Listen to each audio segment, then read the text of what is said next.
Hello and welcome to the Zonal Weakness brought to you by Ghana Football Fantasy, powered by Fantasy Football Scout. And of course, we are back for game week 28. And yes, I'm doing it alone. Bethany unfortunately can't make it. She's quite occupied, but she'll be joining us soon, hopefully in the next few weeks. But until then, you'll have to bear with me. And I hope I do some sort of a justice to the analysis that I'll be bringing forward. And yeah, in case you don't like and appreciate my analysis that I provide, that's fine. The tables will be there for you to also do your own analysis and, of course, to take your own decisions. But yeah, it's more evidence based. So let's get straight into that, right? Okay, so this is the zonal weakness for Game Week 28, brought to you by Ghana Football Fantasy. And of course, if you haven't followed and liked and subscribed to our channels, please do so now because we are producing regular content.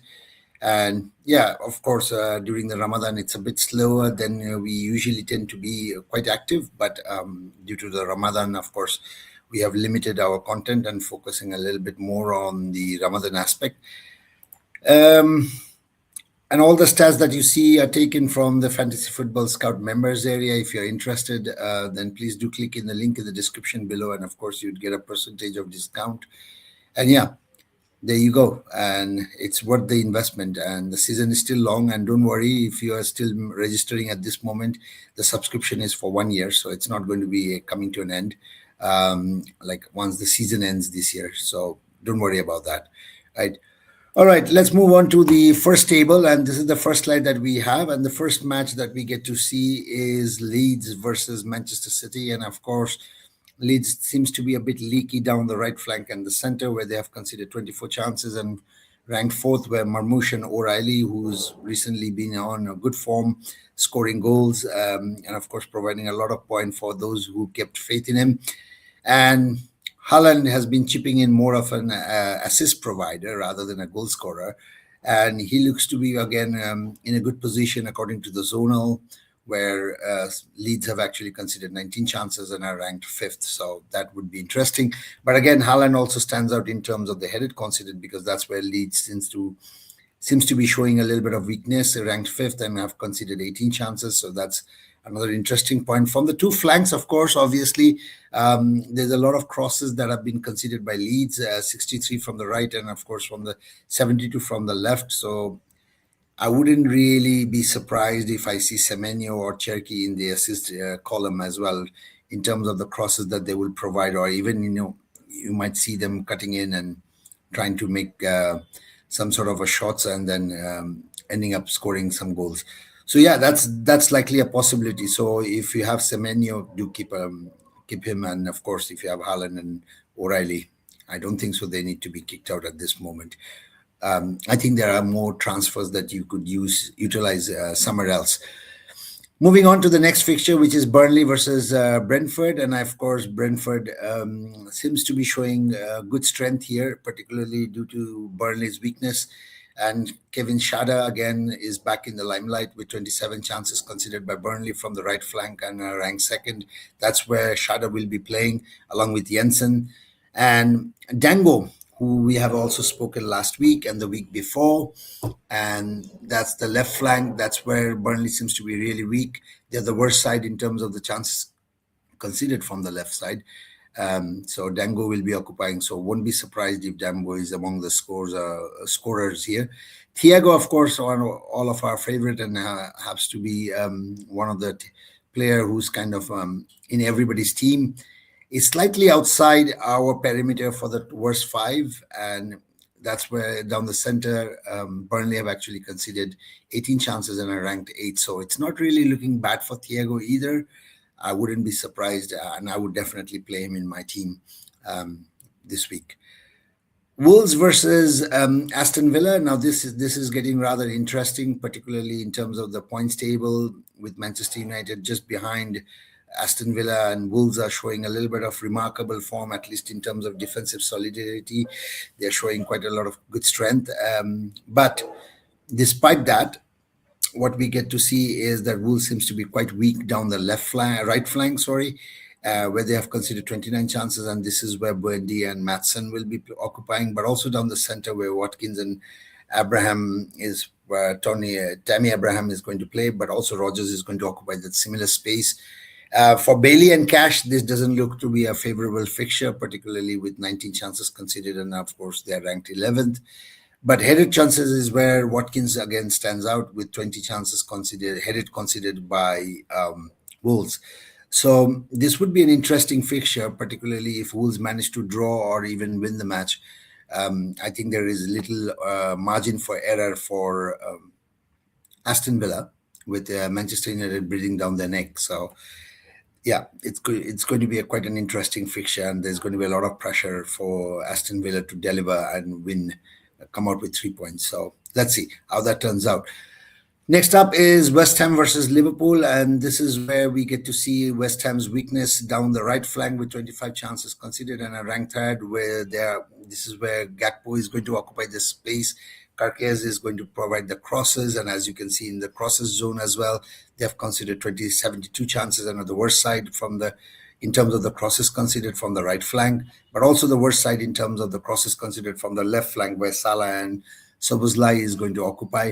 Nothing much in terms of the chances considered down the center and, of course, from the left flank. And I think Nuno has done a bit of a good job here in trying to strengthen the defensive solidity here for West Ham. So it's looking pretty good. Another heavyweight match, Chelsea versus Arsenal. And I think Arsenal knows that they are just 2 points ahead. It looked quite nervy against Tottenham, but then they ended up scoring 4 and took the 3 points that they needed. But this is another test that will be coming for Arteta and his teammate.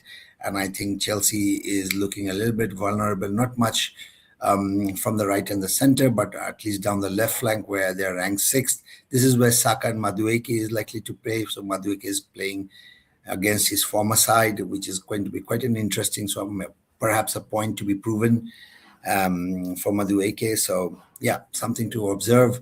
In terms of the headed considered, this is where Chelsea looks a little bit vulnerable. Gabriel again is a good potential scorer here with 18 headed considered by Chelsea and are ranked 5th. So I think Gabriel again, if you have him, play him despite the heavy, good, strong fixture. And yeah, there is little room for error for Arsenal as well. But also Chelsea needs to win this particular match in order to climb above and catch up with Manchester United and get into the top 4. So the top 4 race is getting quite interesting now, at least towards the end of the season. Moving on to the next fixture, which is Tottenham versus Fulham, and we can see Tottenham particularly seems to be quite vulnerable down the right flank and down the center. This was quite visible in the previous match against Arsenal as well.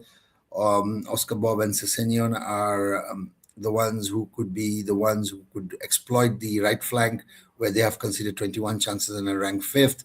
But also down the center, it looks really vulnerable for Tottenham with 27 chances considered, and they're the worst side in terms of the chances considered down the center.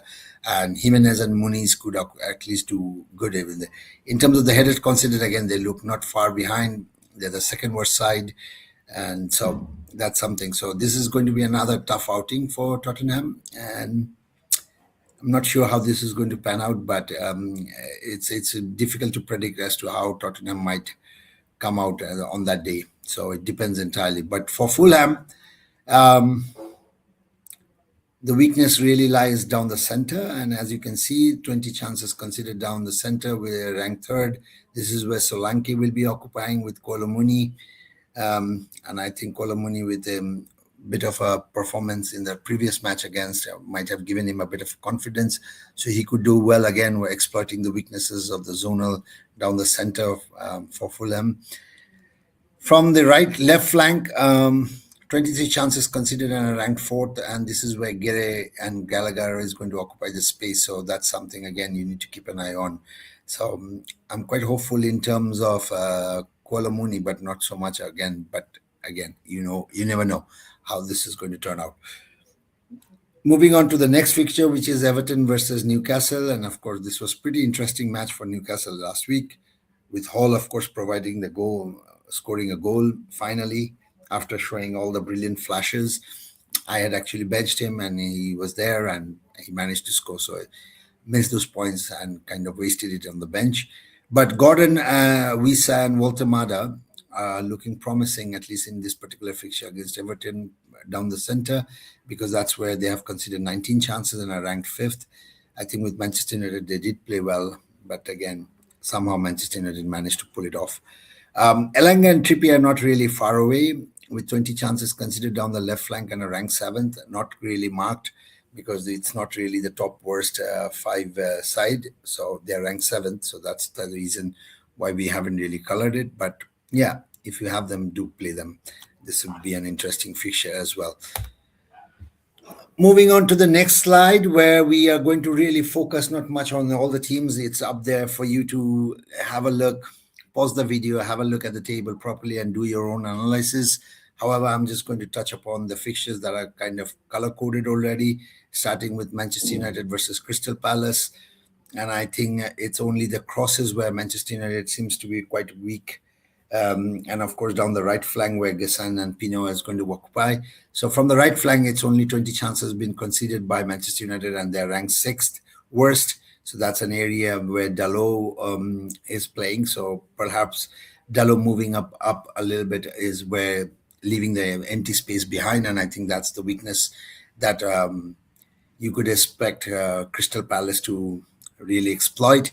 However, nothing much in the center and the left flank, but on the terms of the crosses, 63 crosses have been considered down the right flank and 69 crosses have been considered down the left flank, and they're ranked second and third respectively. So Manchester United's crosses seems to be an area a bit of a concern. But again, not many teams are able to actually do the cross conversions and convert it into headers, because this is where Manchester United seems to be pretty good, at least the Zonal suggests so.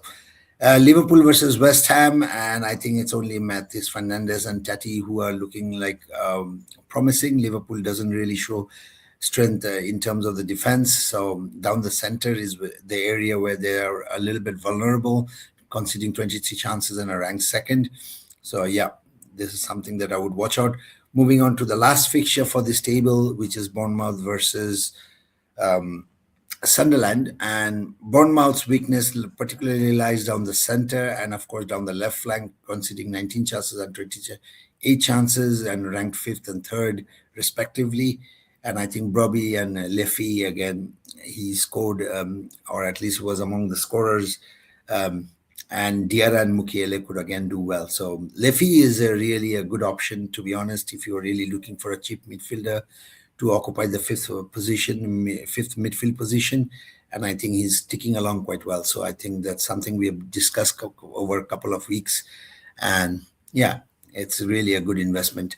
Ballard is there as well in terms of the headed considered, because this is where, again, Bournemouth seems to be pretty weak, 18 headed considered, ranked fifth. So I think that's something a bit of a concern, but nothing much really in terms of the crosses, except from the right flank where 62 crosses have been conceded. And that's where Bournemouth is again ranked fifth. So I would rather focus on Lefi only and maybe Mukiele. I wouldn't really invest in any other thing, any other players from Sunderland at this moment. Yeah, right. And yeah, I think that's that. I'm not really going to touch upon the other players, but they are there already, and you can have a look and you can do your own analysis. A bit interesting in terms of Barry and NDIA and KDH and Garner, but also Aronson and Goodmanson are there as well. Something that you could probably consider looking at the chart. They're just slightly outside our perimeter for the top worst five. So that's why we haven't marked. But again, these are players that you shouldn't be ignoring either. So yeah, let's move on to the last and final thing, which is the team of the week, zonal weakness for Game Week 28. And as you can see, Haaland and Jimenez rightly makes it so. I'm not surprised that Shada and Odango both occupy the two flanks in terms of the crosses, in terms of the chances being conceded by the opponents there, where Shada and Odango are looking really good options. Gordon is there as well, Gakpo and Rogers in terms of the center positions, but also in terms of the left position where Gakpo is occupying. But defensively, not much surprise again. O'Reilly is there, Van Dijk is there as well. Coyote in terms of the headed considered is also there. And Pope is the goalkeeper that we have opted for. So do let us know what do you think about this team of the week.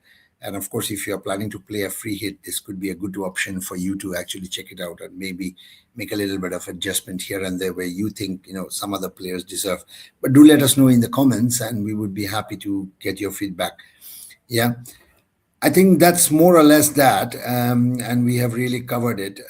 So thank you so much for joining, and thank you so much for watching. Please do share and like and provide your comments. We appreciate all the support that's coming from you, and we hope to continue this over the next season and, of course, till the end of the season. But until then, we'll see you next week. Till then, take care. Bye-bye.